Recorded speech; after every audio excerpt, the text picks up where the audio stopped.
आणि तो पाहूयात बनावट पनीरची बातमी।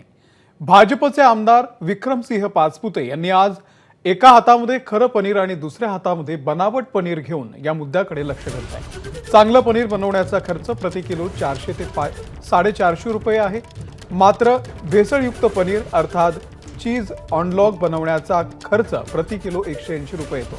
या संदर्भात मी प्रश्न उपस्थित केल्यानंतर अन्न आणि औषध प्रशासनाने छापेमारी केली, मात्र त्यांच्याकडे पुरेसे मनुष्यबळ नसल्याने अडचणी येत आहेत, असंही पाचपुते यांनी म्हटलंय।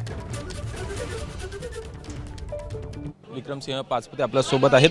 नेमकं कोणतं पनीर खरं आहे आणि खोटं आहे समजायचं हे कोणीही ओळखू शकत नाही। मी तुम्हाला खायला दिलं तर तुम्ही काही फरक सांगू शकत नाही। याच्यामध्ये एक पनीर आहे आणि एक चीज एनालॉग आहे। चीज एनालॉग बनवण्याची केंद्र सरकारने परवानगी दिलेली आहे।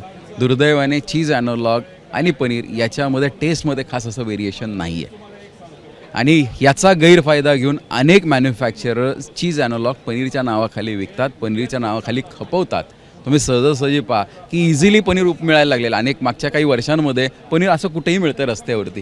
400-500 रुपयाच्या आत पनीर कुठेही विक्री होऊ शकत नाही। पण दुर्दैवाने आपण हे निदर्शनास येते की साध्या ठेल्यावरती पनीर टिक्का 40 आणि 50 रुपयामध्ये मिळतो। पनीर बर्गर हे तुम्हाला एवढं स्वस्तात मिळतंय। मग हे कसं शक्य आहे? हे फक्त एकाच कारणामुळे शक्य आहे की ते 100% पनीर नाही आहे, हे चीज एनालॉग असण्याची शक्यता आहे। कारण चीज एनालॉगची किंमत ही 160 ते 180 रुपये किलो आहे।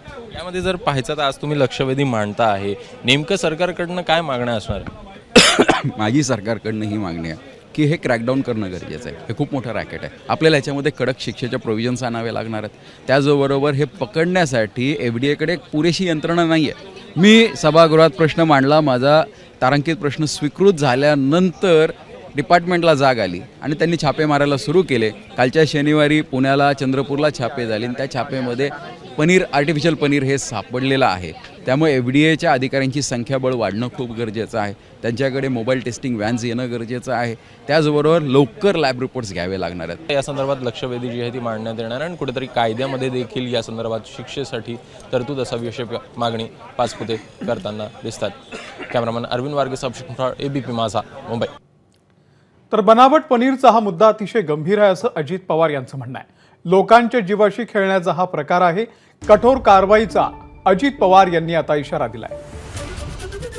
अक्षरशः लोकांच्या जीवाशी खेळण्याचा हा प्रकार आहे आणि त्याच्यामुळं मी माझ्या स्तरावर मीटिंग लावतो, संबंधित अधिकारी सगळे बोलवतो आणि ह्याच्यामध्ये सन्मानित सदस्य विक्रम पाचपुतेंनाही बोलवतो आणि इन्फ्रास्ट्रक्चरच्या बाबतीमध्ये ज्या काही लॅब किंवा इतर काही गोष्टी लागतात त्या सगळ्या पूर्ण करण्याच्याकरता जेवढा निधी लागेल तेवढा निधी मी उपलब्ध करून देतो आणि हे कसं थांबेल मग त्याच्यामध्ये आमचा हा विभाग असेल, त्याचबरोबर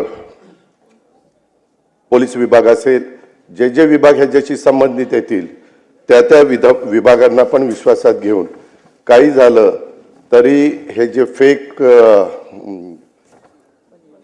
पनीर आहे त्याच्या संदर्भातलं तातडीनं त्याच्याबद्दलची कारवाई त्या ठिकाणी केली जाईल। ABP माझा, उघडा डोळे बघा नीट।